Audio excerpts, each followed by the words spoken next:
네, 반갑습니다. 22대 국회가 열렸습니다. 저희가 22대 국회에서 새로운 시도를 합니다. 입법 이어달리기라고요. 그 기자회견을 오늘 첫 번째로 합니다. 첫 번째 말씀드리고요. 오늘 참석하신 의원님들 말씀드리겠습니다. 21대 국회의원이셨습니다. 강민정 전 의원님 오셨습니다. 그리고 위성권 우리 삼선 의원님 오셨습니다.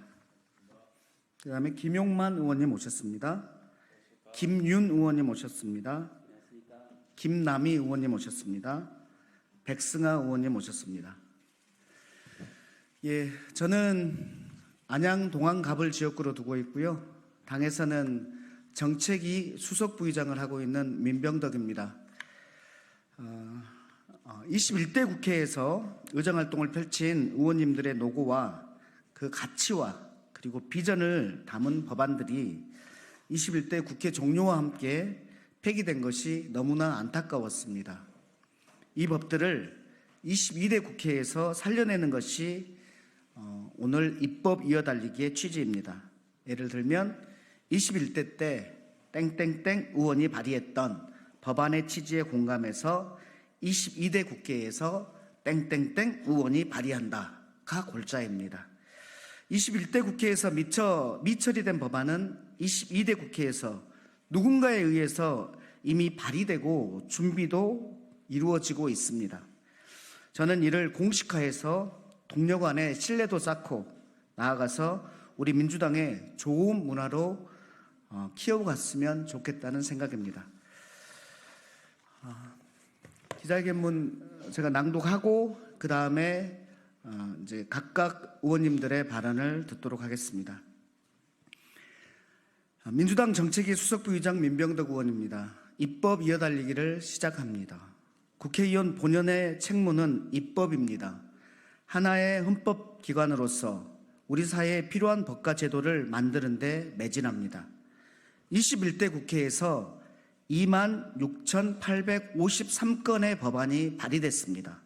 그러나 여야 대치 속에 21대 국회 종료와 함께 17,398건의 법안이 미처리로 사장됐습니다. 발의된 법안의 60% 이상이 본회의 문턱에도 가보지 못하고 21대 국회 임기 만료와 함께 폐기된 것입니다. 저는 민주당 정책위 수석부의장으로서 민주당의 가치와 비전을 담은 법안이라면 개선 보완해서 22대 국회에서 발의할 가치가 있다고 생각합니다. 누군가에 의해 22대 국회에서 본인의 법안이 발의되길 기대하며 총선 이후에도 법안 발의의 끈을 놓지 않은 분들도 있습니다.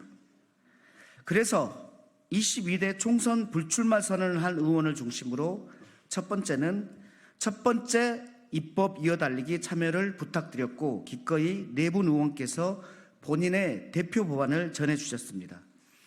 입법 이어달리기 에피소드 1입니다. 참가자와 법안을 간략히 소개해드리겠습니다.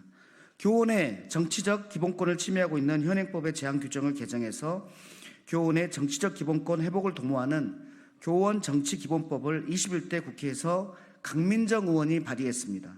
이 법안을 강민정 의원과 같은 평교사 출신 국회의원 백승아 의원이 22대 국회에서 이어받습니다.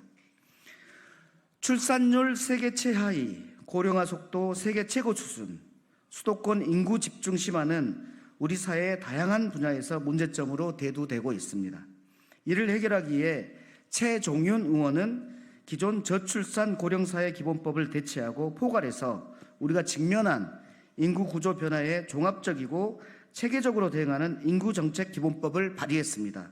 이 법안을 경기 하남을 같은 지역구죠. 그 지역을 이어받은 김용만 의원이 바통 터치합니다. 신용회복지원협약 대상의 이동통신사업자, 통신과금 서비스 제공자, 국민건강보험공단을 명시적으로 포함시키면서 개인 채무자의 실질적인 채무 부담을 경감시키는 비금융 채무 조정을 위한 제도적 기반을 홍성국 의원께서 만들고자 하셨습니다. 이 법안을 제22대 국회 개원 민주당 중점 추진 법안으로 선정됐고 위성권 삼선 22대 국회에서 의원께서 22대 국회에서 대표 발의하실 예정입니다.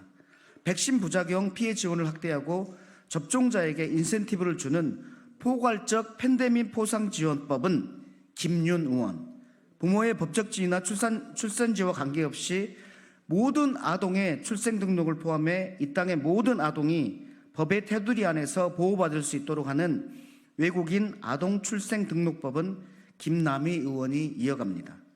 또한 현행법이 총액 벌금제를 채택하고 있어 동일한 벌금형이 선고될 경우 범죄를 저지른 사람의 재력에 따라 형벌의 효과가 달라진다는 지적이 있었습니다.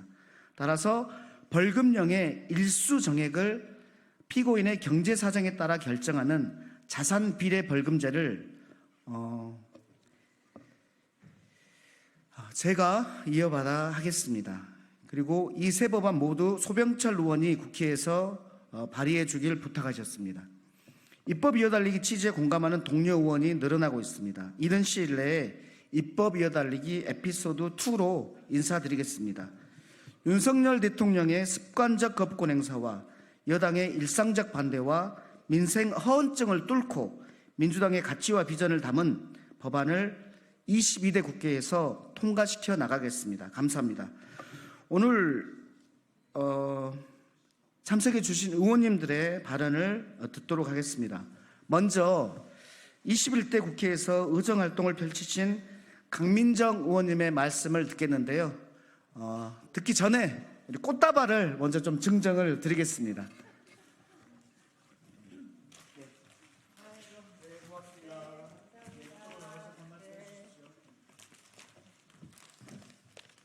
네, 방금 소개받은 강민정입니다.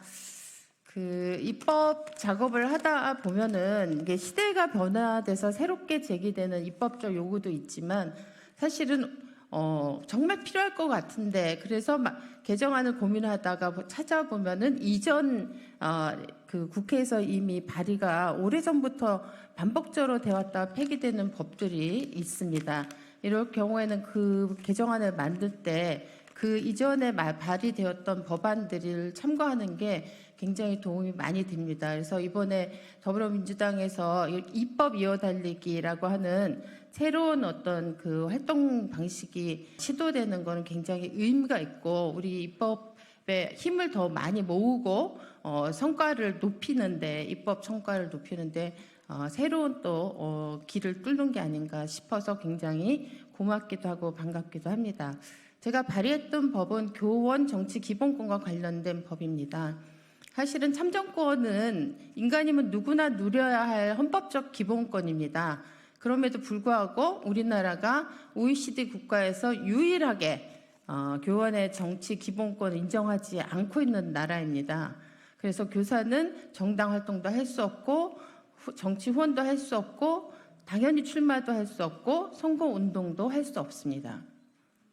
그런데 이런 그 현실에서 사실은 우리 선거법이 16세면 그 정당 활동을 보장하고 있거든요. 그렇게 되다 보니까 학교는 정당 활동을 하고 있는 제자가 앞에 앉아 있고 정당 근처는 얼씬도 해보지 못한 교사가 학생 자기 제자에게 정당 제도나 정당 정치를 가르쳐야 되는 이런 웃지 못할 일들이 벌어지고 있는 게 우리의 현실입니다. 사실은 이런 상황이 계속 오래 지속이 되면 교사의 시민권 자체를 제한하는 것도 문제지만 교사와 학생 사이에 제대로 된 어떤 교육과 배움에 대한 신뢰 이런 것들이 형성되기 어렵게 됩니다. 아이들이 제대로 교육받을 수 없게 됩니다. 그래서 저는 21대 국회 임기가 시작하자마자 교원 기본권, 정치 기본권을 보장하기 위한 개정안들을 여러 개 발의했습니다. 안타깝지만 21대 국회에서는 이 법안들이 통과는커녕 제대로 심의조차 되지 못했습니다. 이제 22대 국회가 시작됐습니다. 여기 제 옆에 함께 서 계신 백승아 의원님을 중심으로 우리 더불어민주당과 22대 국회 전체가 우리 교사의 정치 기본권을 보장해서 민주주의를 더 넓히고 확대하고 우리 아이들의 교육도 제대로 이루어질 수 있도록 반드시 이 개정안들이 22대에서도 이어져서 통과될 수 있기를 간절히 바랍니다. 감사합니다. 네, 그러면은 이어받는 백승아 의원님의 말씀이 있겠습니다.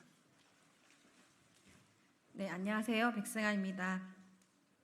저는 서희초 사건과 학교 현장에서 계속되는 비극을 보며 국회의원 출마를 결심했습니다. 교사는 정치적 의사표현과 정당 가입, 정치 후원금이 불법이지만 다른 교육 관련 종사자들은 합법적으로 자유롭게 정치 활동을 할 수 있습니다. 이러한 불균형으로 인해 우리 정치가 공교육과 교사의 목소리를 제대로 반영하지 못하게 되었습니다. 그 결과 교권이 추락하고 잘못된 교육 정책이 학교 현장을 혼란에 빠뜨리며 선생님들이 과로와 민원, 소송에 시달려 목숨을 잃는 상황에 이르렀습니다. 학교 현장이 개선되려면 더 이상 교사에게 비극이 이어지지 않게 하려면 교사 정치 기본권은 반드시 보장되어야만 합니다. 그리고 우리나라 교육의 기본법인 교육기본법은 민주 시민으로서 필요한 자질을 갖추게 해야 한다고 명시하고 있습니다. 그러나 정작 그 교육을 책임지는 교사들은 정치적 기본권이 제한되어 민주주의를 제대로 경험하지 못하고 있습니다. OECD 국가 중 유일하게 정치 기본권이 없어 스스로 능동적이고 적극적인 민주시민이 되지 못하는 교사가 어떻게 학생들을 건강한 민주시민으로 성장시킬 수 있을지 의문입니다. 이는 교사의 불행일 뿐 아니라 우리 아이들, 나아가 우리 사회 전체의 불행입니다. 강민정 의원님은 이러한 문제를 해결하기 위해 21대 국회에서 끊임없이 노력해 오셨습니다. 법안 발의, 상임위 질의, 인터뷰, 토론회 등을 통해 사회적 의제로 만들기 위해 계속 애쓰셨습니다. 교원의 정치 기본권 요구는 지난 60여 년간 억눌린 교원들의 간절한 소망이자 강민정 의원님의 지난 4년간의 의정활동이 담긴 과제입니다. 나아가 우리 사회가 지향하는 건강한 민주주의 확립에도 필수적인 과제입니다.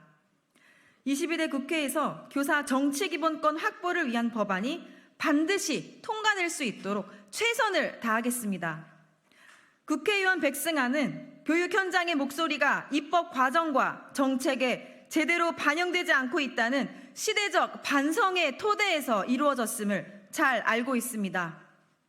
현직 교사의 현장성과 전문성을 바탕으로 더 좋은 교육 및 교육 환경을 만들기 위해 22대 국회의원 임기 동안 헌신적으로 의정활동에 임할 것을 약속드리겠습니다. 감사합니다. 네, 다음은 홍성국 의원님의 법안을 이어받는 위성권 의원님의 발언이 있겠습니다. 네, 반갑습니다. 더불어민주당 제주 서귀포시가 지역구인 국회의원 위성권입니다.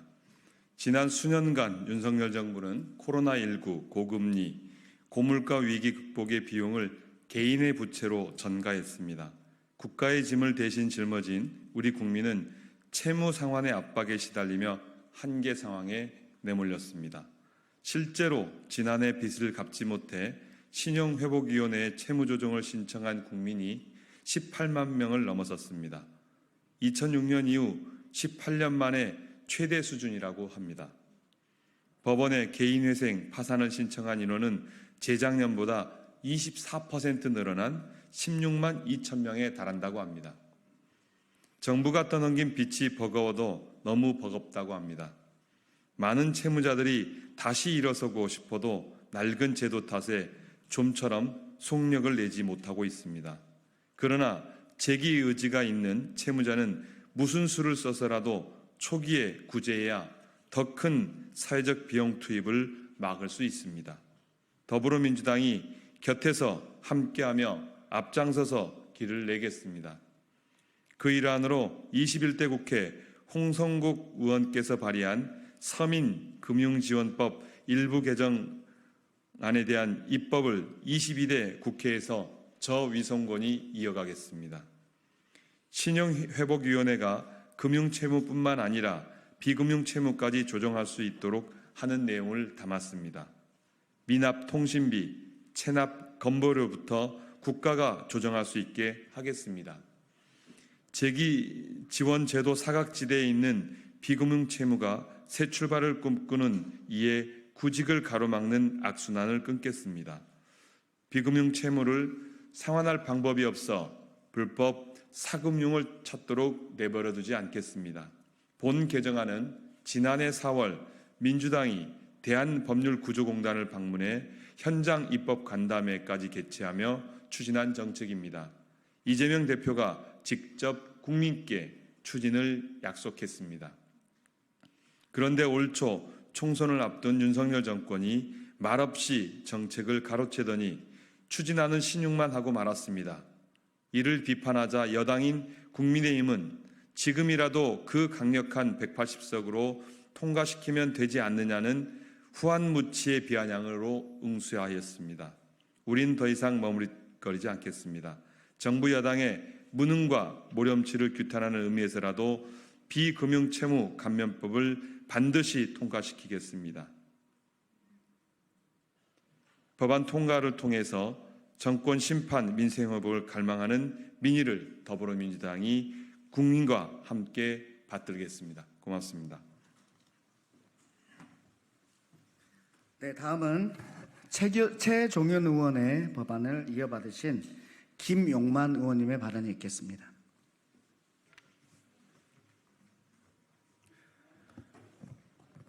네, 저는 21대 국회에서 최종윤 의원님께서 발의하셨던 인구정책 기본법을 이어받아 22대 국회에서 발의합니다. 우리가 당면한 저출산 문제와 인구구조의 변화에 대응하는 것은 당연히 발벗고 나서야 할 문제라고 생각했습니다.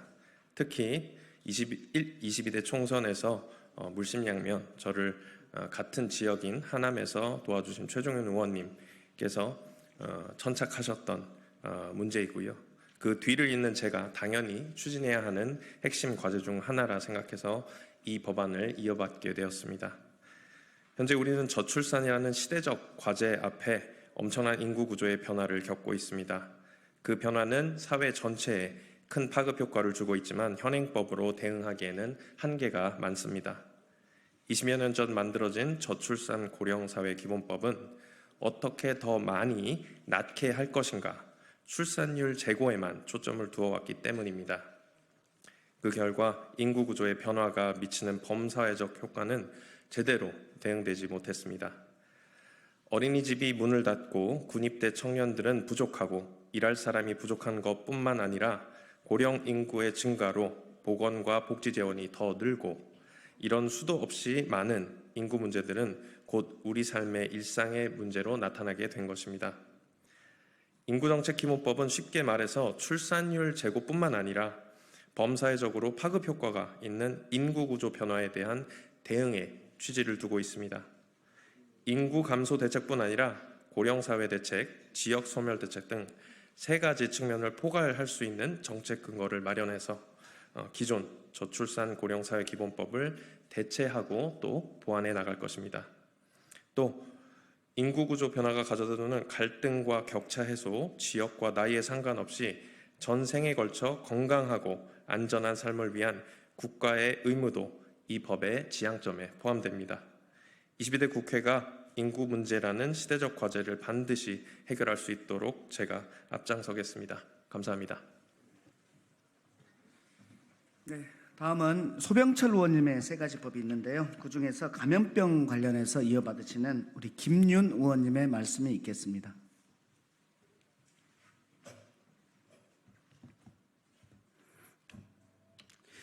예, 안녕하십니까. 21대 소병철 의원님께 바톤을 넘겨받게 된 22대 김윤 의원입니다. 코로나19 백신 접종 후 이상 반응에 대한 보상과 지원을 위한 감염병 예방법 개정안을 22대에서 이어 달리겠습니다. 대한민국은 지난 코로나19 팬데믹을 성공적으로 극복했습니다. 이는 온 국민이 정부를 신뢰하고 정부의 방역 정책에 적극적으로 따랐기 때문입니다. 대한민국의 코로나19 백신 접종률은 전 세계 최고 수준이었습니다. 국민들께서 백신 부작용을 전적으로 책임지겠다는 정부의 약속을 굳게 믿었기 때문입니다. 하지만 이 같은 정부의 약속은 지켜지지 않았습니다. 심지어 백신 부작용 국가 책임제는 윤석열 대통령의 1호 공약이었지만 여전히 지켜지지 않고 있습니다. 선진국에서는 백신 접종으로 인한 부작용이라는 합리적 개연성만 있으면 폭넓게 피해를 인정하고 보상하고 있지만 대한민국 질병관리청은 백신 부작용이라고 명확히 밝혀진 경우에만 보상하고 있습니다. 소병철 의원님이 21대 대표 발의했던 감염병 예방법 개정안은 코로나19 백신 접종에 따른 피해 지원 대상을 선진국처럼 폭넓게 인정하고 있습니다. 또한 이상 반응으로 인한 피해를 회복하기 위한 의료비 등을 선지급하여 백신 이상 반응으로 고통받는 분들께 실질적인 도움을 제공하는 법적 근거를 담고 있습니다. 22대 국회에서 백신 피해 당사자들의 목소리를 담아 백신 부작용에 대한 국가의 책임을 더욱 명확히 하겠습니다. 언제 또다시 닥쳐올지 모르는 팬데믹에 맞서 싸울 가장 중요한 무기는 정부에 대한 국민의 신뢰입니다. 정부가 백신 부작용을 전적으로 책임지겠다는 약속을 지켜 국민의 신뢰를 회복하기 바랍니다. 백신 부작용 국가 책임제가 다가올 팬데믹에 대한 가장 중요한 준비입니다. 여러분의 많은 관심과 지지를 부탁드립니다. 감사합니다. 네, 마지막으로 소병철 의원님의 외국인 아동의 출생 등록에 관한 법률안을 이어받으실 김남희 의원님의 발언이 있겠습니다. 안녕하십니까. 광명을 국회의원 김남희입니다. 우선 이렇게 뜻깊은 자리를 마련해 주신 민병덕 의원님께 감사드립니다. 저는 21대 국회에서 소병철 의원님이 대표 발의하셨던 외국인 아동 출생 등록법 제정안을 이어받아 발의하기 위하여 이 자리에 섰습니다. 권인숙 의원님도 대표 발의하셨지만 끝내 국회의 문턱을 넘지 못했습니다. 그러나 우리 사회에서 꼭 필요한 입법이기 때문에 제가 이어받아 추진하도록 하겠습니다. 대한민국은 어디에도 출생이 등록되지 못한 그림자 아동들이 살아가고 있습니다.